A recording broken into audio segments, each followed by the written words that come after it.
သူ့ကိုကွာရှင်းပြီးတော့တခြားမိန်းမတစ်ယောက်နဲ့လက်ထပ်သွားပြီတဲ့ငွန်ကြီးရေမမမေဟာလေကျမတငယ်ချင်းနန္ဒာကိုသိတယ်မလားနန္ဒာအော်ဟိုသူ့ယောက်ျားကိုရီးယားသွားတာတရားကိုပြောတာလားဟုတ်တယ်ခုလေသူ့ယောက်ျားကိုရီးယားနေလေပတ်စက်နဲ့အများကြီးစုမိဆောင်မှုကြီးပြန်ရောက်လာပြီစင်ပြေသွားကြပြီဗောလင်မြာချမ်းသာပါပြီဗောမချမ်းသာပါဘူးယောက်ျားရဲ့အခုသူ့ယောက်ျားကလေသူ့ကိုကွာရှင်းပြီးတော့တခြားမိန်းမတစ်ယောက်နဲ့လက်ထပ်သွားပြီတဲ့ဟောဘယ်လိုဖြစ်သွားရတာတော့ဒီလင်မြာတွေအေးဗောလေကန်တရားဗောဘယ်လိုလုပ်မလဲ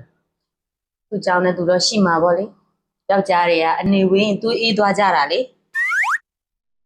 ဒါနဲ့ကိုမွန်ကြီးကရောတန်းကြီးတထွေးဖြစ်သွားတဲ့ခါကျရင်မမမေကိုထားခဲ့မှာလား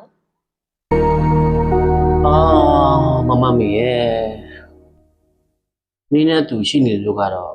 ဘယ်လိုလုပ်ပြီးကိုတန်းရွက်တစ်ထေးဖြစ်အောင်မှာလဲဒါပြောတယ်